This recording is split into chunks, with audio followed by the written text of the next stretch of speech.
Mungkin ada yang kita punya pengalaman melihat orang sakaratul maut, jadi kan kadang dia masih bernyawa tapi tersengal-sengal, ya kan?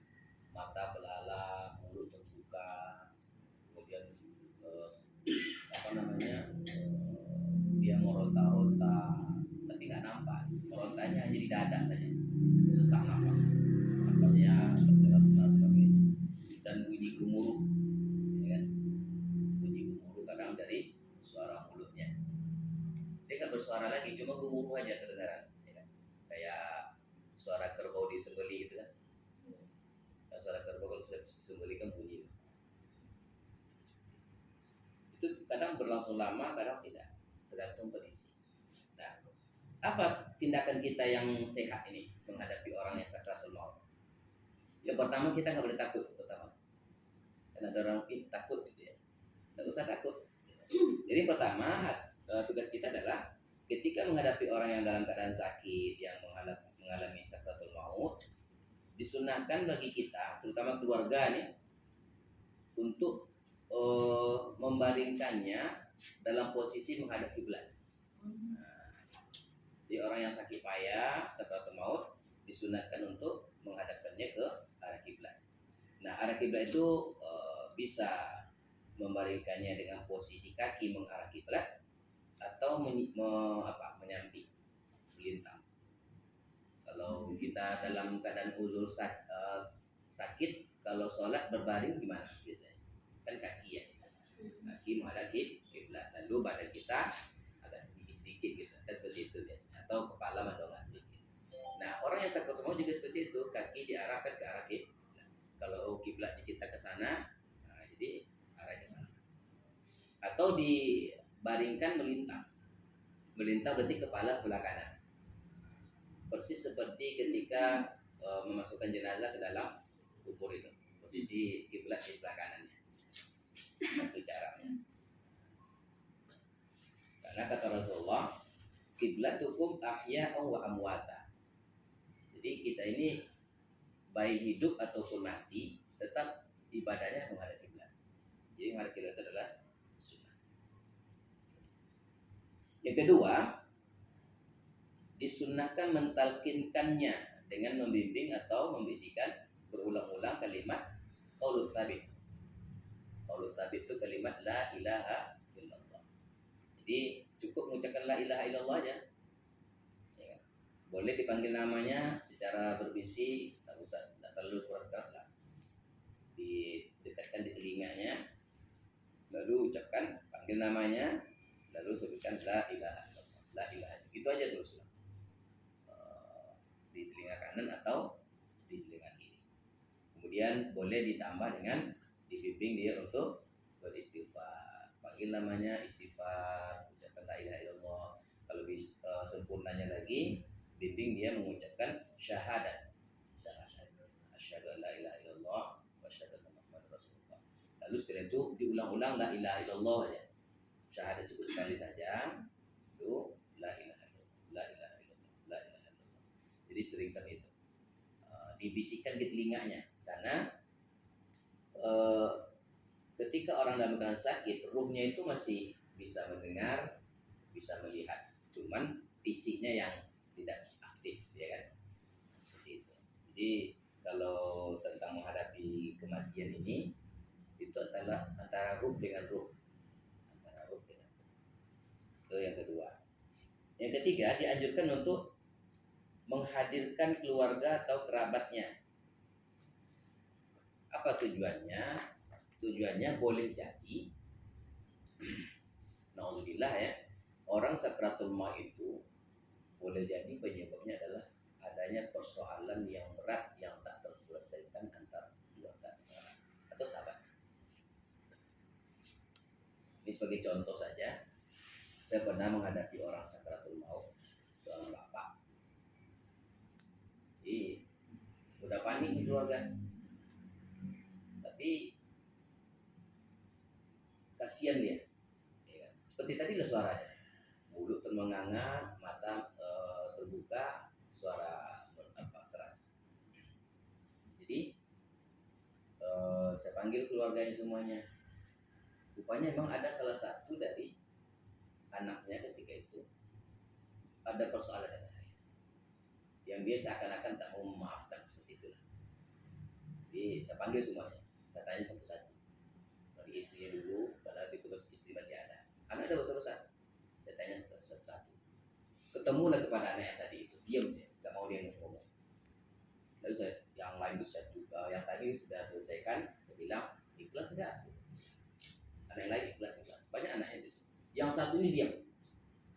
Jadi ketika dia diam, saya langsung tertuju ke dia. Dia langsung saya sampaikan supaya dia terdorong untuk pertama dia yang minta maaf kepada ayahnya. Bisikan dalam hati, kamu minta maaf dan kamu memaafkan ayah. Jadi ternyata apa?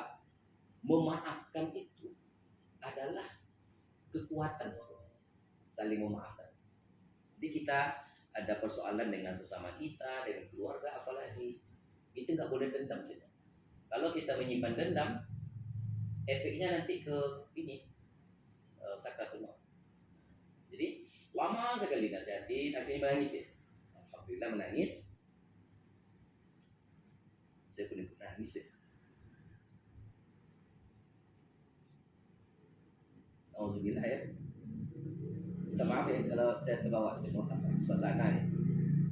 Memang fakta memang seperti itu. Menangis dia, saya sampaikan, kamu kan udah besar, ayahmu pasti sayang sama kamu.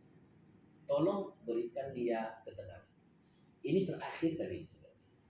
Akhirnya menangis dia peluk ayahnya, minta maaf. Akhirnya saya bilang semuanya, semua ikhlas. Coba semua datang di sini. Lalu saya bimbing, ucapkan syahadat tadi, ulang lagi, ucapkan la ilaha illallah. Lalu saya baca doa tadi itu. Saya baca doa tadi ini, Allahumma ya Allah, ahyihi ma damatil hayatu khairul lahu, wa tawaffahu idza kanatil wafat khairul lahu. Saya ulang terus, lalu ternyata sampai saya pegang tangannya terasa dia sudah mulai agak apa, dia pegang tangan dan istrinya juga pegang tangan. Jadi langsung ketika itu alhamdulillah saya bisikan kembali, saya dekatkan la ilaha illallah, lepasnya tenang, nampak sekali dia itu. Jadi ternyata nyawa kita itu lepasnya itu kan dari kaki dulu tuh. Jadi biasanya orang sakratul maut kaki sudah dingin, badan sudah dingin, yang ada kehangatan cuman di sini saja sampai ke kepala. Begitu dia nizah, cabut nyawa itu, akan nampak tuh dia akan melepasnya. Tarik nafas nampak, biasa seperti itu. Jadi, alhamdulillah selesai. Jadi yang saya inginkan tegaskan di sini, yang paling utama adalah kita dulu. Jangan sampai kita membawa persoalan dengan sesama. Artinya apa? Jangan pernah dendam. Kemudian jangan pernah kita merasa tidak akan mau memaafkan sama sekali. Karena apa? Allah katakan dalam Al-Quran, al-afina aninas. Memberi maaf itu yang paling utama. Maka diajarkan oleh ulama salafus saleh, salah satu ibadah, ini terutama bulan Ramadan juga kan, salah satu kemudahan bagi kita nanti menghadapi sakratul maut. Sebelum tidur, setelah kita melaksanakan zikir-zikir maghfurat, gitu kan, doakan saudara kaum muslimin kita. Ya Allah, ampuni saya, orang tua saya, dan seluruh kaum muslimin yang lainnya. Lalu ikatkan dalam hati, ya Allah, saya sudah memaafkan siapa saja yang bersalah padaku, baik dia sudah minta maaf atau tidak. Itu aja. Insya Allah kita akan tenang. Itu salah satu kaifiat untuk menenangkan hati. Jadi ikatkan aja. Siapapun dia, entah sengaja atau tidak, entah kenal atau tidak, pokoknya siapa saja yang bersalah sama kita harus beri maaf. Kita dulu minta maaf. Jadi nanti ketika ada datang kepada kita yang merasa nyesal, mungkin pas tahun yang lalu, mungkin dia merasa berdosa datang, kita udah lega gitu. Ibu gitu kan, Pak minta maaf ya, dulu saya pernah salah ini. Oh udah, gak usah baca lagi, saya udah memaafkan. Akan indah pada hati. ketimbang orang datang, tunggu dulu, ada caro nih gitu gitu. Dia minta maaf apa caro kan gitu kan? Kan ada orang seperti itu minta maaf. Saya belum bisa memaafkan kalau begini-begini. Jadi kalau kita bersyarat, berarti kita akan mempersulit kita. Allah akan lebih besar syarat. Jadi kalau memaafkan itu nggak boleh bersyarat. Gitu. Sebagaimana juga di bulan Ramadan, Allah membimbing kita melalui Rasulullah untuk selalu menzikirkan doa yang sangat istimewa kan. Hanya doa itu yang paling diulang-ulang. Allahumma innaka afun tuhibbul afwa fa'fu anni. Ya Allah, sesungguhnya Engkau Maha Pemaaf dan Engkau mencintai kemaafan. Lihat kalimatnya. Allah al-afu, pemaaf, dan mencintai pemaaf.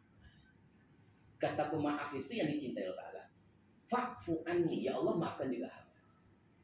Dan ini juga dalam doa salat, salah satu doa itu.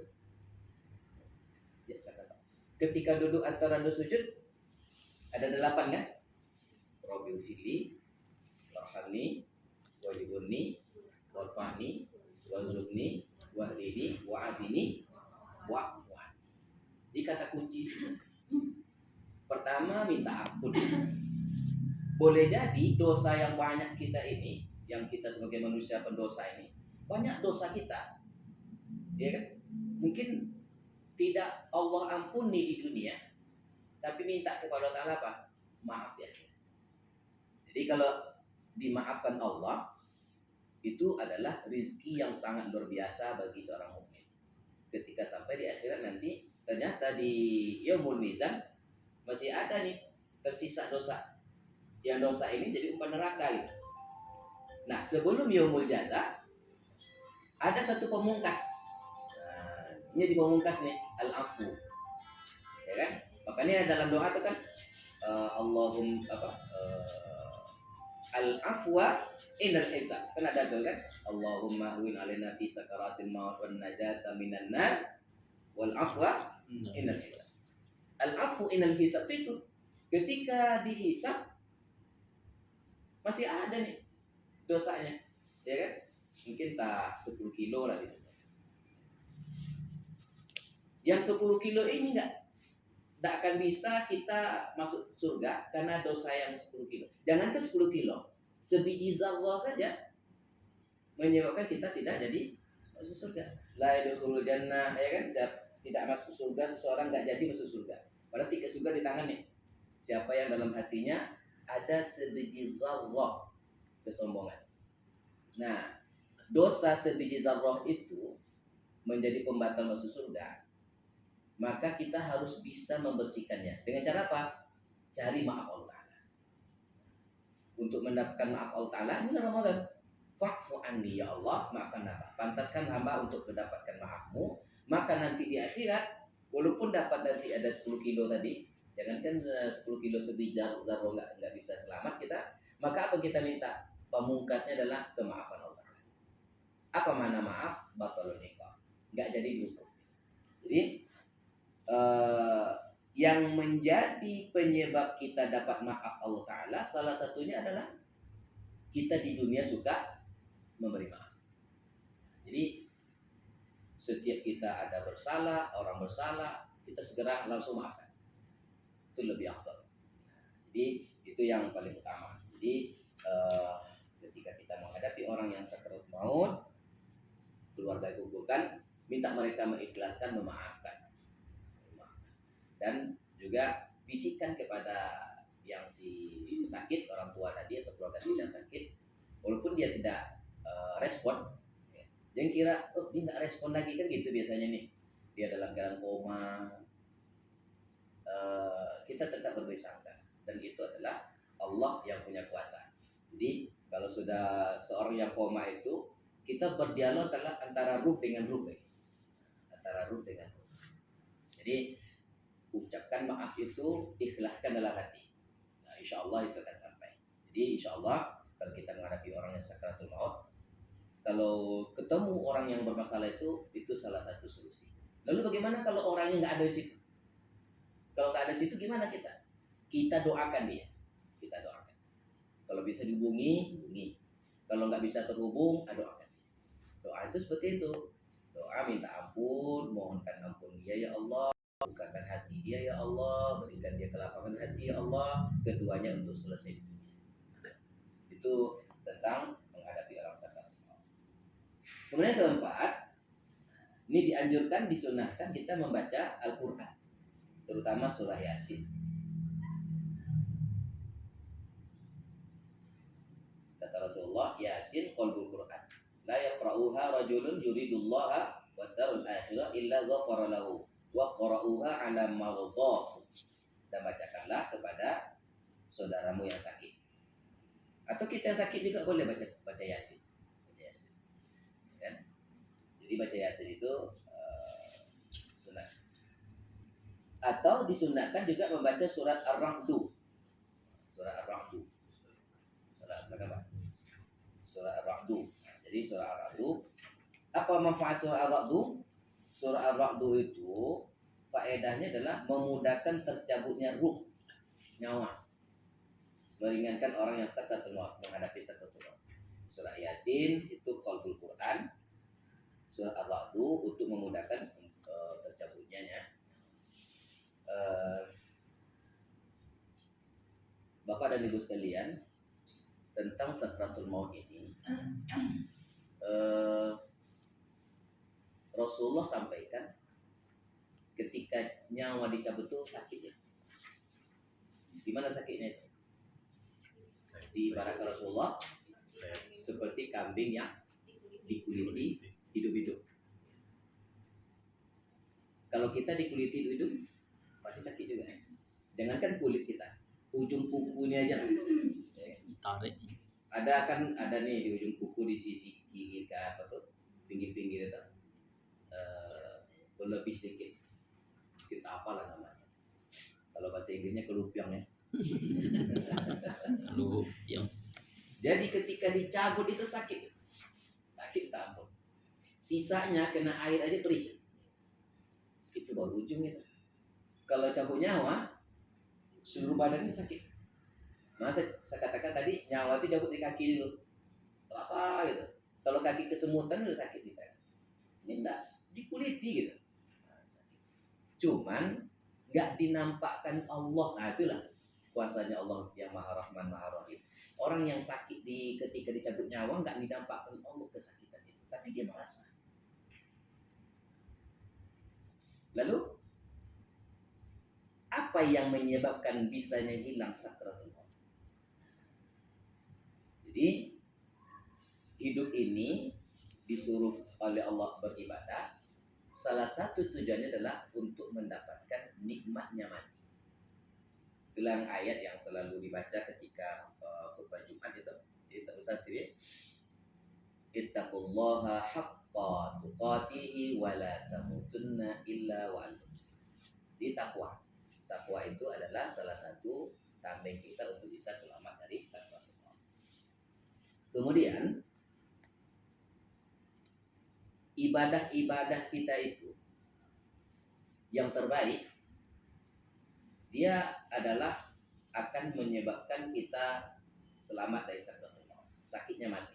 Jadi mati itu sakit, sehingga saking sakitnya ketika seakan-akan dia seperti orang mabuk. Ngeracau dia, nggak tahu dia ngomongnya apa.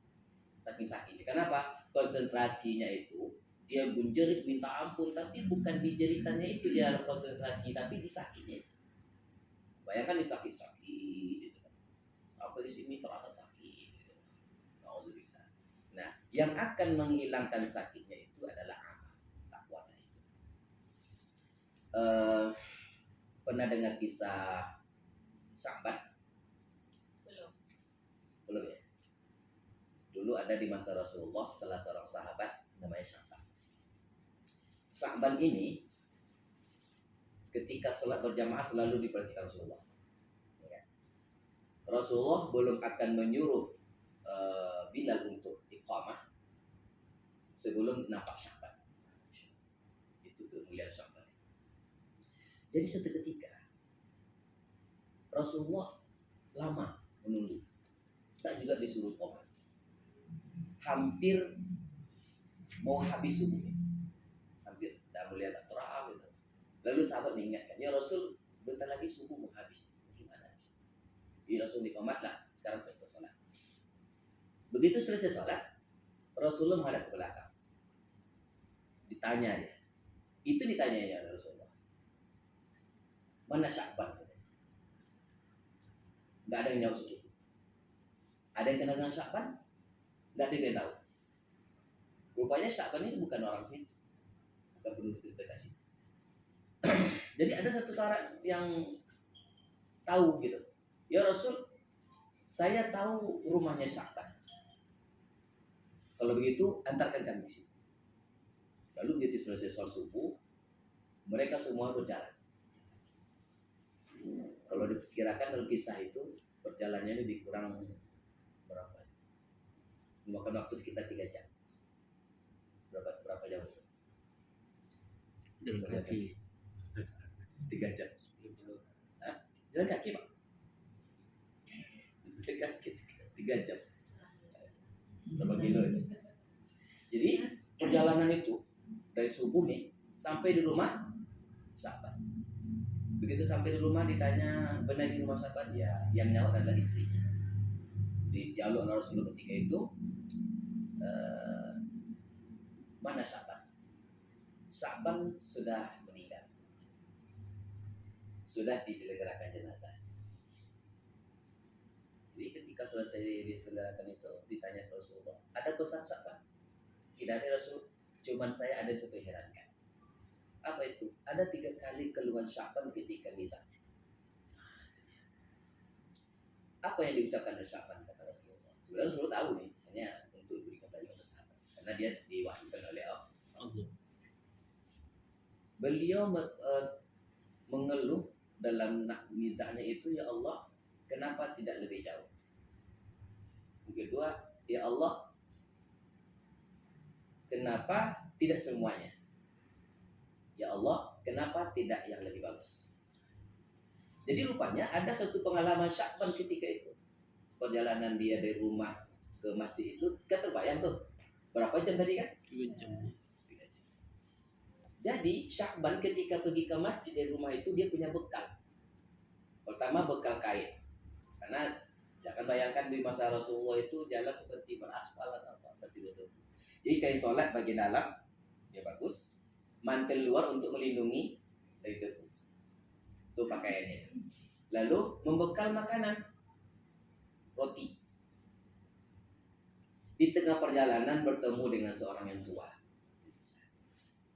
Bertemu dengan seorang tua, kedinginan. Sahabat kasihan. Lalu dikasihnya mantel luar tadi. Lalu roti diparuh. Dia lanjutkan perjalanan. Jadi 3 ini yang dikeluhkan oleh Sya'ban itu. Yang pertama, ya Allah, indahnya gitu. Jadi ternyata apa? Oleh ulama jelaskan ketika kita dalam keadaan nisa, dicabut nyawa. Itulah bius. Biusnya sakit dicabut nyawa ketika seperti kulit kita dikelupas dan hidup itu. Itu kan sakitnya itu. Obatnya adalah bius gitu. Nah, biusnya itu adalah amal tadi ternyata. Jadi Allah pampangkanlah ketika orang akan dicabut nyawa, dipampangkan bakal balasannya dari amalnya. Jadi Sya'ban diberikan Allah bakal pahala balasannya yang 3 tadi. Perjalanan dari rumah, berjalan kaki ke masjid ingin mendapatkan sholat berjamaah itu. Saking indahnya, wahai Sya'ban kata Allah, inilah hadiah bagi yang berjalan kaki jauh itu, rela berjalan jauh untuk dapat sholat berjamaah. Indah gitu. Apa kata Sya'ban? Ya Allah, kenapa tidak jauh lagi? Coba kita nggak sampai berjam-jam loh. Ya kan? Jalan kaki sampai 2 menit naik motor, gitu kan? Kadang masjid dengan rumah itu hadap pintu aja. Cuma nyebrang jalan gitu. Gang 4 meter gitu. Nggak ke masjid kita. Sya'ban berjalan kaki berjam gitu. Ya Allah, kenapa tidak lebih jauh lagi? Indah ternyata gitu. Nggak terasa sakit cabut nyawa. Yang kedua, ya Allah, kenapa tidak semuanya? Karena ketika roti diparuh itu, kata Allah Ta'ala, wahai Sya'ban, engkau memaruh roti bagi orang yang lapar itu. Yang kelaparan nih. Indahnya luar biasa. Nyesal dia gitu. Kenapa nggak berikan semuanya? Padahal saya di rumah masih ada gitu. Saya masih bisa melihat lagi. Yang ketiga, ya Allah kenapa yang tidak lebih bagus aku kasih? Karena mantel luar dikasih kan. Mantel luar aja dikasih kepada orang kedinginan, terbantu itu. Pahalanya sudah biasa dia tujuh tahun. Jadi maksudnya apa? Kalau kita beramal, jangan yang minimalis lah. Temannya kita minimalis ya. Kayak sedekah minimalis. Mana minimalis? Paling 1.000, 2.000. Padahal mampu 10.000, mampu 50.000. Padahal sebenarnya Allah akan melihat amal ibadah kita itu yang terbaik. Yang terbaik. Apa makna terbaik itu? Seperti Allah katakan dalam Quran, mimma tuhibbun. Apa yang kamu cintai, apa yang kamu senangi, apa yang kamu sayangi, itu yang paling afdal. Jadi amalan terbaik kita di dunia inilah yang akan menghilangkan sakitnya sakratul. Jadi kalau gitu gimana? Kalau saat ini kita masih sehat, masih banyak rezeki, harta, lapangan waktu, yuk sama-sama. Untuk apa? Supaya menghadapi sakratul maut tidak dalam keadaan susah, tapi tersenyum. Makanya kita melihat ada orang mati, meninggal, dia kayak tidur biasa aja. Dia tersenyum dalam keadaan terpejam mata. Kenapa? Itu. Indahnya balasan akan diterimanya. Inilah disebut dengan bahagia nikmatnya mati. Wala tamutunna illa wa antum. Jangan sampai kalian mati ketika niza ijabuna dalam keadaan muslim, sedang berasik-asik dengan ibadah. Jadi kita usahakan kalau dalam keadaan hidup kita tetap berhati-hati. Mana tahu bisa jadi nanti kita mati. Nah, ketika kita mati itu dalam keadaan berasik-asik beribadah gitu, melaksanakan aturan Islam. Nah, ini gunanya kita untuk menghindari segala keburukan. Nah, takwa. Takwa itu sebaik-baik bekal kata Allah Taala. Wa tazawwadu fa inna khairaz zadi taqwa. Jadi itu yang perlu kita tegaskan. Bahwasanya sakratul maut bisa hilang dengan apa? Dengan ibadah kita. Yang kedua apa? Doa. Baca doa yang sering-sering, Allahumma hawwin 'alaina fi sakaratil maut. Ya Allah, jauhkan kami dari sakratul maut. Kenapa? Sakratul maut sakit. Rasulullah itu merasakan sakit itu. Kalau enggak mungkin Rasulullah sampaikan. Cuman itulah yang menyebabkan hilang sakit itu adalah bius tadi. Biusnya adalah amal kita itu sendiri. Maka mayyaman mithqala dzarratin khairan yara. Mayyaman mithqala dzarratin syarran yara. Jadi perhitunganlah kita dengan amal kita. Apalagi bulan Ramadan kan. Bulan Ramadan ini perhitungan amal kita pasti harus lebih bagus lagi. Kenapa? Pahala di bulan Ramadan atas ibadah yang kita lakukan melebihi pahalanya di luar Ramadan. Semuanya dilipat gandakan. Kayak baca Quran 1 huruf 10 pahala. Di bulan Ramadan lebih daripada itu. Bisa lipat ganda. Ya kan? Sedekah kita 700 kali lipat di luar Ramadan. Di bulan Ramadan lebih daripada itu, tak terhingga. Kenapa? Allah yang langsung membalasnya. Kalau Allah langsung membalasnya, ini kesempatan beribadah itu. Kita banyak ibadah. Sebaliknya, mafhum mukhalafahnya, kalau pahala dilipat gandakan ya jadi. Kalau berdosa, juga akan satu dosa lipat gandakan. Jadi kita hindarilah adalah takwa. Makanya puasa itu targetnya apa? La'anakum tattaqun. Takwa itu apa? Imtitsalu awamrillah wa jitinabu nawahi. Kita merawat perintah Allah, menjaga jangan sampai melaksanakan larangan Allah Subhanahu wa taala. Itu yang kelima.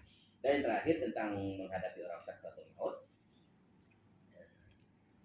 Dibolehkan bagi seorang muslim ketika mendapatkan seorang non muslim dia menghadapi sakratul maut menawarkan dia masuk Islam. Boleh.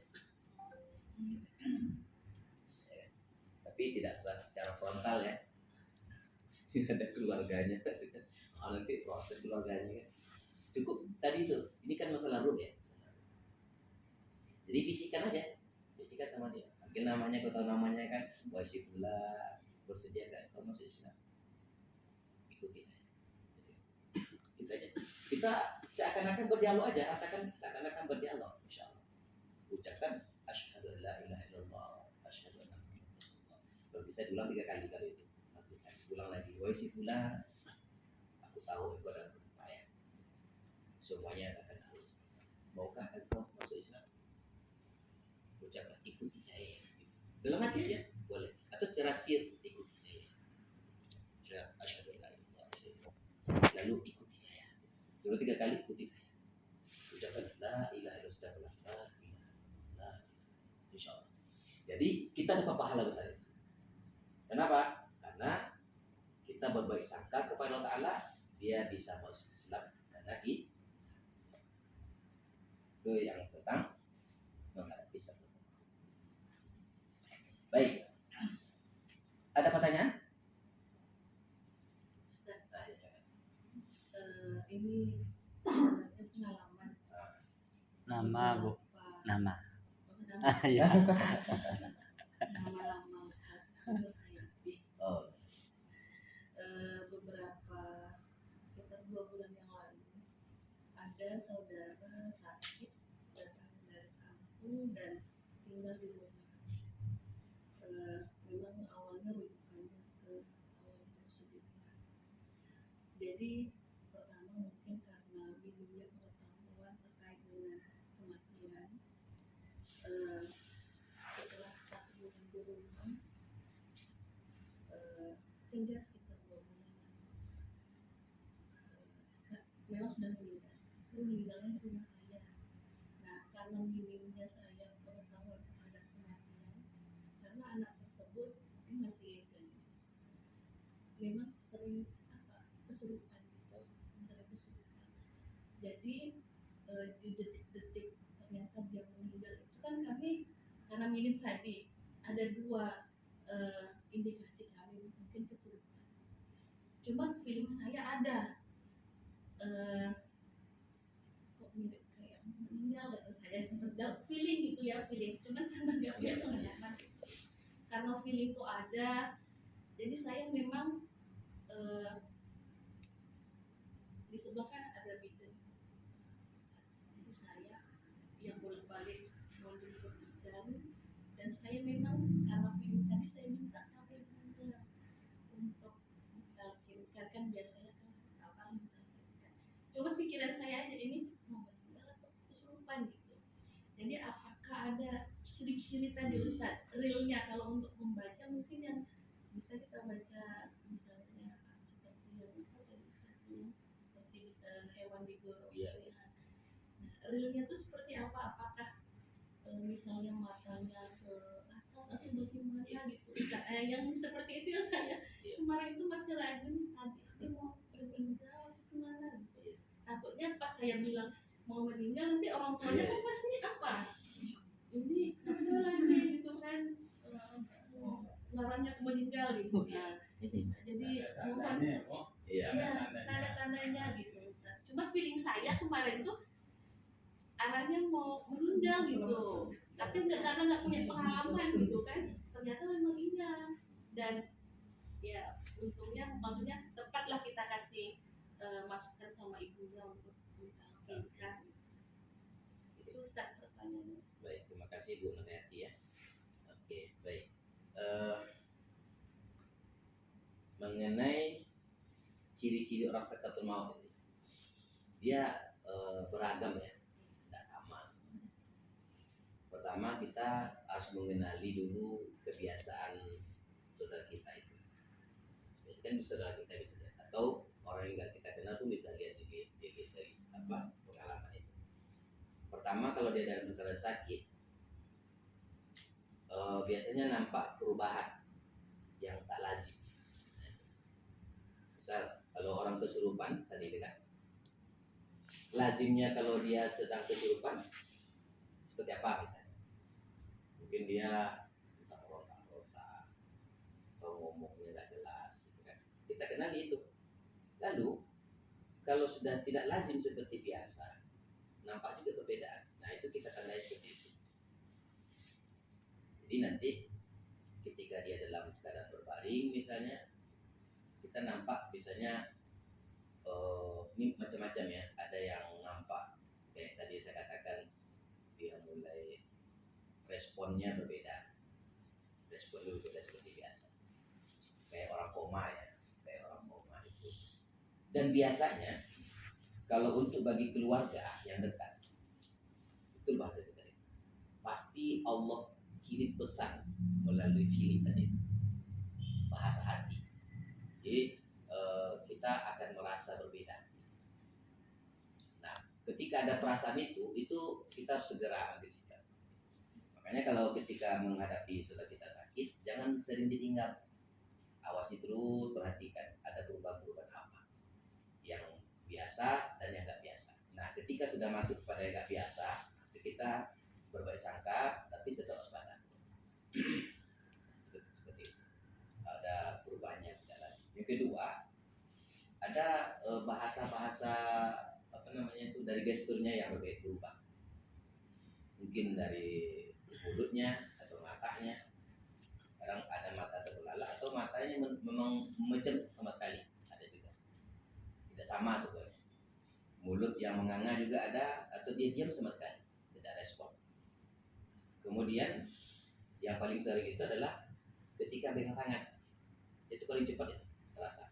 Ketika pegang tangan, terutama yang orang yang dikasihinya, kalau orang tua tentu anaknya atau suami istrinya atau saudaranya, itu kan ada respon dia kadang menari, terasa itu buruk pelan tapi terasa itu caranya. Jadi beda-beda ya cara berbeda. Tapi secara umum seperti itu tanda-tanda. Nah, ketika kita ada orang yang dalam keadaan koma, dalam keadaan susah dia sakitnya, itu boleh kita doakan itu. Doakan yang tadi. Doa yang saya bacakan tadi itu kan. Kalau kita bisa bahasa Arab terus Indonesia aja. Dapat doanya teman. Boleh nanti saya kirimkan. Jadi kalau nggak bisa bahasa Arab bahasa kita aja boleh. Ya Allah, saya kasihan dengan si fulan. Kalau memang masih dia ada kesempatan hidup, hidupkan yang sehat dia. Nah, itu bahasa kita boleh. Atau kalau memang wafat lebih baik baginya, mudahkanlah wafat. Jadi nanti insya Allah akan lebih mudah. Jadi ciri-ciri yang pastinya nggak ada ya Bu ya. Cuman kita hanya bisa melihat dengan ragam-ragam pengalaman itu. Yang saya alami yang kebanyakan seperti itu. Bahkan Biasa. Ada pengalaman, nah, boleh ada referensi nanti. Kebetulan kedua orang tua saya sudah tiada dan alhamdulillah Allah memberikan saya kesempatan melepas kedua-duanya. Kalau emak saya itu memang dia pingsan setelah makan, memang itu tutup mata. Tapi ketika sekarang waktu saya nampak dia hela nafas lain daripada dia bernapas biasa satu kali, kemudian jeda beberapa saat, kemudian kedua dan ketiga itu tandanya. Kalau ayah saya dalam keadaan sakit rujukan dari Ujung Batu ke Pekanbaru, begitu sampai di rumah sakit Pekanbaru saya nanti di sini, turun dari ambulan itu pupil matanya ini sudah tidak fokus. Begitu saya lihat langsung tidak mata biasa. Terus saya bilang sama adik saya, ini sejak kapan? Barusan saja karena masih di sekitaran bulan dia masih bicara katanya. Nah begitu itu saya udah bilang sama abang saya, ini udah, tapi jangan tinggalkan abah-abah gitu ya. Dan ternyata memang iya. Jadi pupil matanya tuh, mata ini pokoknya tidak seperti biasa. Tidak ada sinar ya? Tidak ada ya. Apa ya? Kosong. Memang ya. nanti bisa kalau seandainya ada misalnya yang ini ya, perhatikan aja matanya itu tidak seperti kita melihat biasa. Itu tanda yang saya katakan bahwasanya ini tidak akan lama dan memang tidak nggak 10 menit kemudian dalam keadaan yang biasa saja sebelumnya, nggak ada tanda yang lain, nggak nyangka akan pergi gitu karena sakitnya cuma sakit perut biasa gitu. Nah, itu dia tanda yang agak bermata. Kalau dia dalam keadaan itu saja tarikan nafasnya itu berbeda dengan biasanya, nampak agak menarik. Nah, itu bagaimana? Terima kasih Bu ya pengalaman. Jadi itu salah satu tambahan referensi kita untuk mengidentifikasi ya orang-orang yang sangat hendak nisan atau dia sedang menghadapi sesuatu. Jadi tidak sama ya, masing-masing beragam. Tergantung kondisi si muslim tadi dia dalam keadaan sakitnya seperti apa. Kalau paling agak ini harus kita hati-hati dalam keadaan koma atau pingsan kan. Itu yang ditanda itu nafasnya, salah satu nafas. Tarikan nafasnya kan bisa lihat ritmenya itu gimana. Iya. Lalu nanti ada perubahan. Nah, ketika ada perubahan-perubahan itu atau sebenarnya kalau di rumah sakit ada alat ya.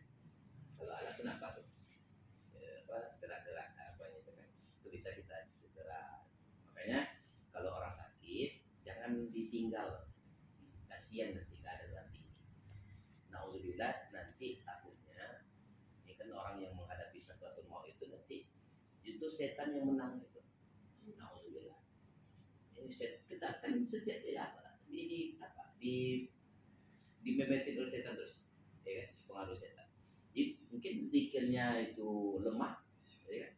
Kasihan kan? Makanya kita minta kalau kalah, kalau sabit itu harus kuat. Itu kata kunci, ya kan? Password ya, password mati kita itu kalau sabit itu la ilaha illallah. Maka la ilaha illallah itu nggak boleh di sini aja. Makanya kalau dalam amalan-amalan kalangan sufi ada riyadhah, lihat latihan zikirnya disebut dengan tarekat, ya kan? Dengan cara apa? Zikir la ilaha illallahnya itu harus diucapkan dalam hati. Kenapa? Hati inilah yang akan menyelamatkan. Jadi kalau hati kita itu ada tersarang di situ kalimat la ilaha illallah, insya Allah seburuk apapun mungkin yang lain akan bisa dinetralisir. Jadi itu sebagai tambahan. Ada lagi yang lain?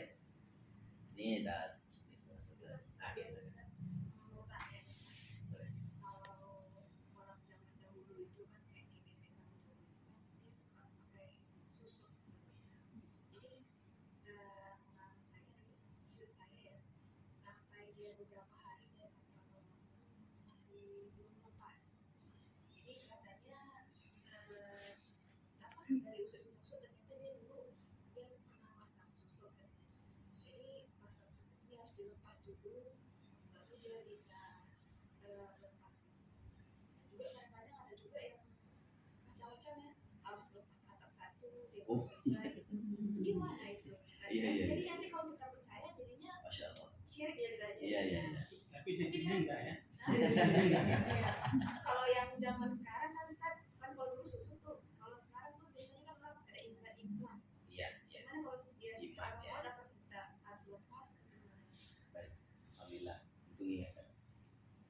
Saya lupa tadi itu ada satu lagi yang harus dilakukan ketika menghadapi sakit.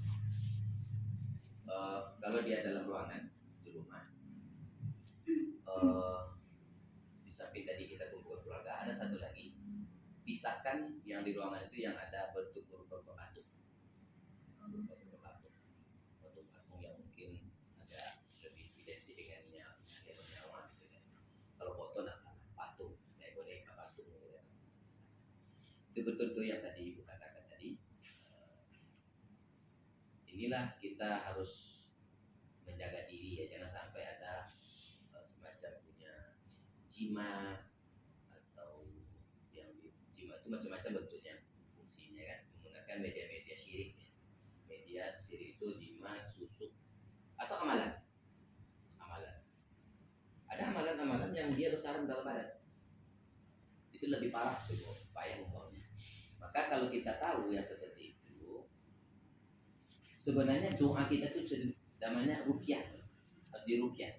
Jadi doa kita sudah ruqyah itu sebenarnya. Jadi kalimat la ilaha illallah itu, kalau ada yang kita punya amalan-amalan hukum, jadi kalimat zikir kita untuk yang sakit itu akan membantu dia lepas. Jadi maksudnya setan itu dia bersarang pada badan kita. Kalau di badan itu ada, kita sediakan rumahnya. Rumahnya itulah seperti jimat, ya kan? Jadi kalau bisa di tangan-tangan kita ada cincin buka, ada kalung-kalung buka, atau mungkin yang di pinggang, ya kan? Atau kalau kita tahu dia pernah pasang susuk, kalau selagi bisa dicabut buka, kalau bisa. Tapi kalau nggak bisa, isti'adzah kepada Allah. Ini karena mungkin udah terlalu dalam dia masangnya kan, kalau dibuka mungkin luka, dia harus operasi, ya. Itu dari soal. Jadi dibuka semuanya. Jadi Jadi hal-hal yang menempel pada badan, baik jimat ataupun mantra-mantra, itu sarang setan. Jadi kalau setan bersarang, maka pengaruhnya kepada ibadah. Ibadah kita akan menjadi sulit. Makanya ciri-ciri orang yang punya jimat-jimat atau susu itu seperti itu. Dia banyak ininya, banyak nampak menurut kita itu istimewa, tapi sebenarnya dia laku gitu. Kalau pakai susu biasanya nampak untuk cantik. Umurnya padahal udah kepala 6 tapi seperti umur 40-an gitu kan. Naudzubillah, tuh pakai implan atau apa, itu kalau itu lain soal lah ya. Kalau dia tidak ada unsur syirik-syiriknya, insya Allah tidak masalah. Jadi kalau ada unsur syiriknya, maka cara membersihkannya adalah dengan ruqyah. Ruqyah itu salah satunya adalah zikir tadi, baca Quran, zikir, doa, insya Allah. Nah, lalu yang tadi itu ada juga yang kalau dulu ya, saya pernah dekat dengan kita, dia belum pernah melihat secara langsung. Kalau dengar cerita, ini dengar cerita ya, pengalaman. Yang seperti itu biasanya karena ada ilmu-ilmu sakti, harus buka atap, karena ada dia mengalami ritual, ya kan? Dulu, tapi sekarang nggak ada lagi kayaknya. Pernah dengar cerita itu betul ya? Ada suatu ketika mungkin dia karena mungkin tanda kutip dukun lah dia, orang punya ilmu sakti lah. Jadi dia belum melepaskan itu ceritanya, terbawalah ketika dalam perasaan sakit payah. Maka kalau melepaskannya, kawannya yang sakti pula punya cara untuk melepaskannya dengan cara apa? Lepaskan akar rumah satu, nanti dari situ keluar. Wallahualam, naudzubillah. Saya nggak ngerti kalau masalah itu. Tapi yang pasti kita akan berkesulitan kalau kita punya sesuatu yang dipakai-pakai yang di luar daripada syariat. Kalau dipakai-pakai untuk lipstick itu biasa aja, nggak salah kan? Iya, ada kasih jimat. Nah, tapi kalau lipstiknya ada mantra-mantranya, ya kan? Atau minyak parfumnya, minyak konyol namanya. Kalau gigi palsu Nah, yang gigi ditanam palsu. gimana? Gigi palsu kalau bisa dicopot dicopot, kalau yang ditanam dosa biarkan aja. Boleh ya. Boleh, nggak masalah. Kalau mau ditanam. Tapi kalau di rumah sakit, kalau bisa usahakan di tim medis. Nah, itu mereka akan punya alat. Jadi kalau di rumah pakai apa ya? Punya alat. Jadi kalau kita punya alat apa yang dipasang-pasang yang bawaan dari luar itu badan, itu keluarga kita harus tahu. Bilang kan, saya nih pakai gigi palsu, jadi amanatkan, wasiatkan kalau saya meninggal nanti. Tapi kalau tidak terbuka, Kalau memang nggak bisa buka, kalau bisa buka buka. Takutnya dibuka tak mati-mati. Iya. ya ini dia udah meninggal cuma Ya, kalau nggak bisa, pas ini udah kaku. kalau udah kaku nggak bisa buka, nggak apa-apa, maafun aku. Makanya kalau orang sakit, biasanya kalau gigi palsu buka segera, karena si longgar sebenarnya. Itu caranya itu ya, Bapak sekalian. Mungkin itu aja dulu ya, kita batasi karena Jumat hari ini. Nah, jadi kita sampaikan pada batasnya pada menghadapi orang sakratul maut. Nanti akan kita masuk lagi menghadapi yang orang sudah meninggal lagi, ada lagi. Ini orang sudah meninggal nih, diapain nih? Gitu.